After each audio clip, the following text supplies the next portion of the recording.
ये रिश्ता क्या कहलाता है टीवी सीरियल में आज हम अक्षु की कहानी एक्सप्लेन करने वाले हैं। तो चलिए बिना किसी देरी के वीडियो शुरू करते हैं। अक्षु जो नायरा और कार्तिक की बेटी है और अक्षु एक बहुत अच्छी सिंगर है और एक बहुत बड़ी सिंगर बनना चाहती है और अक्षु के सभी घर वाले अक्षु से बहुत ज्यादा प्यार करते हैं। बस आरोही को छोड़कर जो सीरत और कार्तिक की बेटी है वो अक्षु से नफरत करती है, क्योंकि उसे ऐसा लगता है कि उसके मॉम डैड यानी कार्तिक और सीरत की मौत अक्षु की वजह से हुई थी और बस यही कारण है कि आरोही अक्षु से बहुत नफरत करती है। लेकिन आरोही पढ़ने में बहुत होशियार है और शहर की बहुत बड़ी डॉक्टर बनना उसका सपना है। लेकिन अक्षु और आरोही की लाइफ में जब डॉक्टर अभिमन्यु की एंट्री होती है तो आरोही को अभिमन्यु से प्यार हो जाता है और क्योंकि अभिमन्यु बहुत बड़ा डॉक्टर है बस उसी वजह से आरोही अभिमन्यु से शादी करके एक बहुत बड़े डॉक्टर की बीवी बनना चाहती है। लेकिन अभिमन्यु को अक्षु को देखकर पहली नजर वाला प्यार हो जाता है और अभिमन्यु अक्षु से शादी करना चाहता है। लेकिन कंफ्यूजन तब और ज्यादा क्रिएट हो जाती है जब अभिमन्यु की माँ अभिमन्यु का रिश्ता आरोही से ये सोचकर जोड़ देती है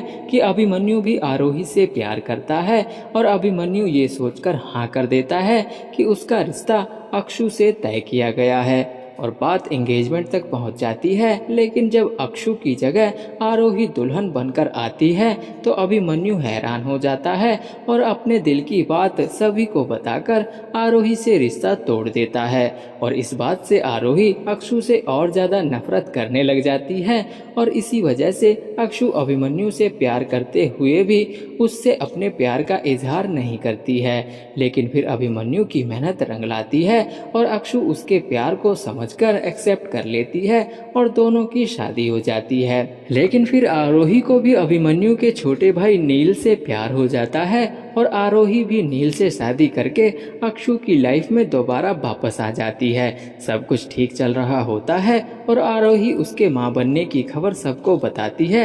लेकिन कुछ गुंडों से अक्षु को बचाते वक्त नील की मौत हो जाती है और उसकी मौत का इल्जाम अक्षु पर आ जाता है और आरोही के कहने पर अभिमन्यु और उसके परिवार वाले अक्षु को घर से निकाल देते हैं और अभिमन्यु उसके मरे हुए भाई से किया वादा कि वो हमेशा आरोही और उसके बच्चे का ख्याल रखेगा निभाने लग जाता है। और इस बात से अनजान कि अक्षु भी मां बनने वाली है अभिनव उससे सारे रिश्ते तोड़ लेता है और फिर अक्षु सब कुछ छोड़कर कसौली चली जाती है जहां उसे अभिनव मिलता है जो उसका कुछ ना होते हुए भी उसे अपने घर में रखता है और उसकी प्रेगनेंसी में उसका पूरा ख्याल रखता है। और कुछ समय बाद अक्षु एक बेटे को जन्म देती है जिसका नाम अभीर रखा जाता है।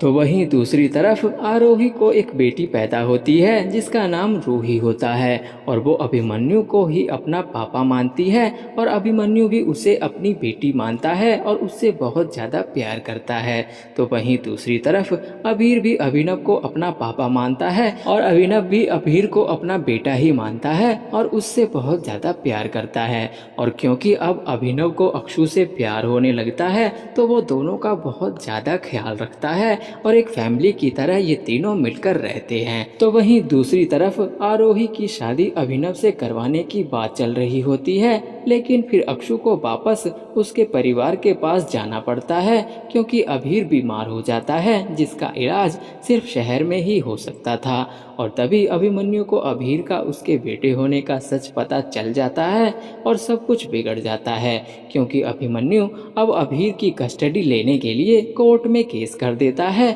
और अक्षु से अभीर को छीनना चाहता है। लेकिन अक्षु कोर्ट में अपना केस खुद ही लड़ती है और केस जीत जाती है जिस वजह से अभीर की कस्टडी अक्षु को ही मिल जाती है। लेकिन अब अभिमन्यु आरोही से शादी नहीं करना चाहता है और ना चाहते हुए भी अक्षु आरोही की खुशियों के बीच आ जाती है। लेकिन अब अक्षु अभिनव के साथ अपना रिश्ता आगे बढ़ाना चाहती है और वो उसके साथ रहने लगती है। लेकिन फिर एक हादसे में अभिनव की भी मौत हो जाती है और अक्षु अब फिर से अकेली हो जाती है और कुछ ऐसी सिचुएशन बन जाती है जो उसे अभिमन्यु के करीब फिर से ले आती है। और जब इन दोनों की शादी होने ही वाली होती है तो अक्षु को पता चलता है कि वो अभिनव के बच्चे की मां बनने वाली है, जिस वजह से अक्षु अब अभिमन्यु से शादी नहीं करना चाहती और वो अपने बच्चे को जन्म देकर अकेले ही रहना चाहती है। लेकिन फिर एक दिन एक हादसे में अभिमन्यु और आरोही की मौत हो जाती है, जिसका इल्जाम भी अक्षु पर लग जाता है, जिस वजह से अभिमन्यु और अक्षु के घर वाले अक्षु से सारे रिश्ते नाते तोड़ लेते हैं और अक्षु से बहुत ज्यादा नाराज हो जाते हैं। और फिर अक्षु को वापस कसौली जाना पड़ता है और अकेले ही सभी मुश्किलों का सामना करना पड़ता है। लेकिन फिर कुछ दिनों बाद अक्षु अभीरा को जन्म देती है और उसे अकेले ही पालती है। और फिर कहानी में कुछ सालों का लीप आ जाता है और अब अभीरा बड़ी हो जाती है और तभी एक हादसे में अक्षु की भी मौत हो जाती है और अक्षु की कहानी यहीं पर समाप्त हो जाती है। तो कैसी लगी आपको अक्षु की कहानी, कमेंट करके जरूर बताना। और अक्षु की कहानी को डिटेल में देखने के लिए जियो हॉटस्टार डाउनलोड करके ये रिश्ता क्या कहलाता है टीवी सीरियल जरूर देख लेना। और अगर आपने अभी तक चैनल को सब्सक्राइब नहीं किया है तो चैनल को सब्सक्राइब करके वीडियो को लाइक जरूर कर देना।